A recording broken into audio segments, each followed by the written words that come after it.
नमस्कार दोस्तों, एस्ट्रोलॉजर कपिल मिश्रा में आपका बहुत बहुत स्वागत है। आज हम बात करने वाले विशेष रूप से मित्रों तुला लव राशि फल 22 नवंबर से 28 दिसंबर 2024। आपको बता देना चाहता हूं कि वर्तमान के समय में तुला राशि वाले जातक प्रेम को लेकर पीड़ित है। सबसे ज्यादा स्थिति देखने को मिल रही है। तुला राशि वाले जातक सबसे ज्यादा अपमान को भी सह रहे हैं। अब आप ये सोच रहे होंगे कि मैं ऐसा क्यों कह रहा हूं। वर्तमान के समय की बात कर रहा हूं मैं। सूर्य अभी तुला राशि में है, तो आप इस स्थिति को भी देख रहे होंगे कि जब भी आपका मन जैसे परिवार में है, घर में है, यदि मैरिड लाइफ में है, तो इस स्थिति को आप अनुभव करेंगे कि आप भोजन कर रहे होंगे, उसी समय हो सकता है कि आपका पार्टनर आपसे लड़ने लगे या कुछ ऐसी बातें करने लगे जिसको लेकर आपके मन में बहुत ज्यादा क्रोध भी उत्पन्न हो। एक और बात, नो कांटेक्ट की जो सिचुएशन देखने को मिल रही है वो तुला राशि वाले जातकों को वर्तमान के समय में ज्यादा पीड़ित कर रही है और 22 नवंबर तक ऐसा रहेगा। अब आप ये पूछो क्यों रहेगा, तो मैं आपको बता दूं, क्योंकि 22 नवंबर से सूर्य का प्रभाव वृश्चिक राशि में चला जाएगा और उस समय से आप ये देखेंगे कि तुला राशि वाले जातकों के लिविंग रिलेशनशिप में, थर्ड पार्टी रिलेशन में जो संबंध थे उनमें प्रेम ज्यादा देखने को मिलेगा। एक और खास बात, थर्ड पार्टी रिलेशन के लिए एक अशुभ समय शुरू होने वाला है जो कि 22 नवंबर से ही शुरू होगा और थर्ड पार्टी रिलेशन में उस समय मतलब 22 नवंबर से लेकर और 25 नवंबर के बीच का समय ज्यादा नेगेटिव रहेगा। ध्यान रखना, नवंबर कह रहा हूं, दिसंबर की बात नहीं की मैंने। अब आपको ये भी बता दूं कि जो नो कांटेक्ट सिचुएशन चल रही है तुला राशि वाले जातकों की, उसमें बीच बीच में कभी कॉल आते हैं, मैसेज आते हैं, तो बहुत अच्छे तरीके से बात भी नहीं होती। और जिन लोगों का लॉन्ग टाइम से ब्रेकअप चल रहा है वो ये जान लें कि शनि का जो मार्गी प्रभाव 15 नवंबर 2024 से शुरू होगा वो उनके लिए बहुत अच्छा है। कर्म का कारक होकर शनि पंचम भाव में बैठा हुआ है और आपको बता दूं कर्म और लाभ का मालिक पंचम में बैठा है तुला राशि वाले जातकों के लिए। तो ये प्रेम को और संबंध के सुख को देगा, लेकिन कब? जब शनि होगा मार्गी, और शनि मार्गी होगा लेकिन उसके बाद भी कोई प्रभाव नहीं। ध्यान रखना, 17 नवंबर के बाद ही आपको एक पॉजिटिव प्रभाव देखने को मिलेगा।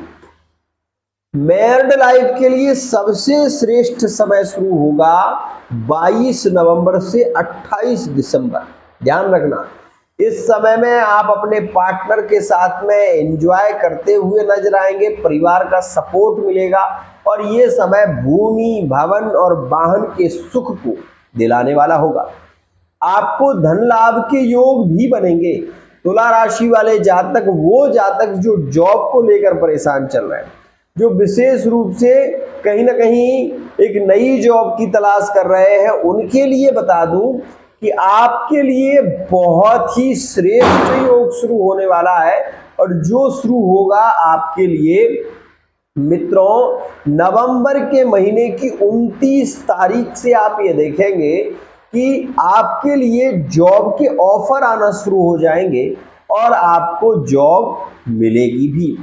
जिन लोगों का वर्तमान में कोई एग्जाम है उनके लिए वर्तमान का समय उतना अच्छा नहीं है, ये माइंड को डिस्टर्ब करेगा, पढ़ाई में थोड़ा मन नहीं लगेगा और इसके चलते आपको थोड़ी प्रॉब्लम भी होगी। आपको ये बता दूं, इस समय तुला राशि वाले जातकों पर तंत्र का प्रभाव जल्दी हो रहा है क्योंकि सूर्य नीच का है।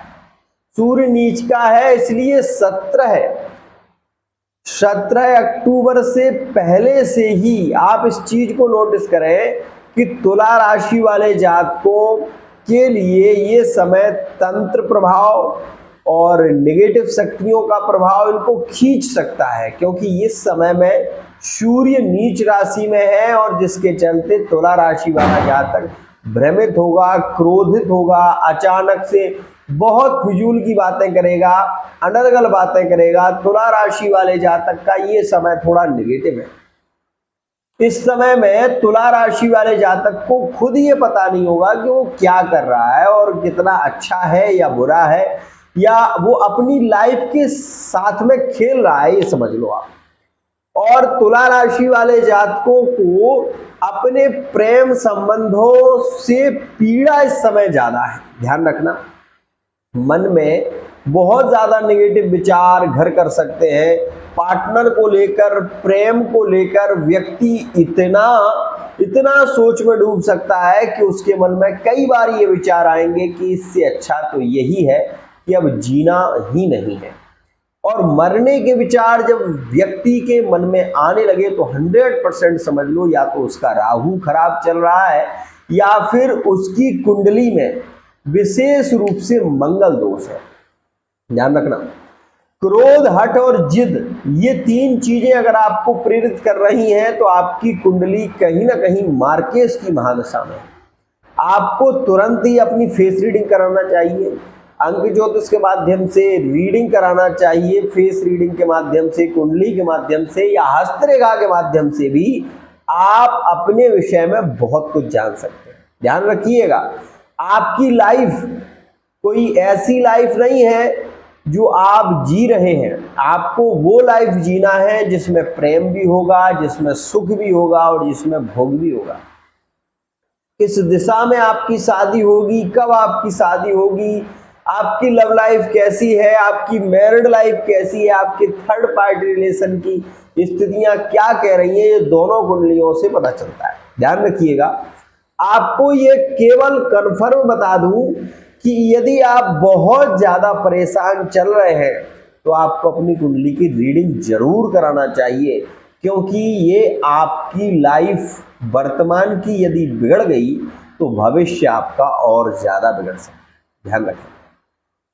अब बात कर लूं पॉइंट की, तो सुनो, ये समय शुक्र, अभी जो शुक्र है वो आपको सपोर्ट भी कर रहा है, लेकिन आप इस बात को जाने कि 6 नवंबर के बाद तुला राशि से जब शुक्र निकल जाएगा तो तुला राशि वाला जातक और हताश हो जाएगा। मतलब अभी उसे कुछ आशा भी लग रही है, अभी कुछ ऐसा लग रहा है कि आगे कुछ हो सकता है, लेकिन जब ये समय निकल जाएगा तब आप हाथ पर हाथ धरे बैठे रहेंगे और कुछ भी नहीं होगा। जो लोग आपको बता रहे हैं, जो मार्गदर्शन कर रहा है, वो मार्गदर्शन भी आपको गलत राह की ओर ही ले जाएगा, क्योंकि आप ये जानते नहीं हैं वर्तमान समय में सूर्य की स्थितियां अच्छी नहीं चल रही। और आपकी कुंडली में भी अगर ऐसी स्थिति है तो पिता के साथ में भी आपका विवाद हो सकता है, परिवार के साथ में आपका विवाद हो सकता है। ध्यान रखिएगा। तो आज के लिए इतना ही, लेकिन 22 नवंबर से 28 दिसंबर आपके लिए काफी लकी समय रहेगा और इस समय में भी आपको शनि चालीसा का पाठ और विशेष रूप से हनुमान चालीसा का पाठ जरूर करना चाहिए। मित्रों, अगर आप एक सटीक रीडिंग चाहते हैं, ये जानना चाहते हैं कि आपका पार्टनर कब रिटर्न वापसी करेगा, कब आपकी लव लाइफ में प्रेम बढ़ेगा और कौन सा उपाय आपके लिए ज्यादा लाभकारी है, तो पर्सनल रीडिंग ले सकते हैं। आज के लिए इतना ही।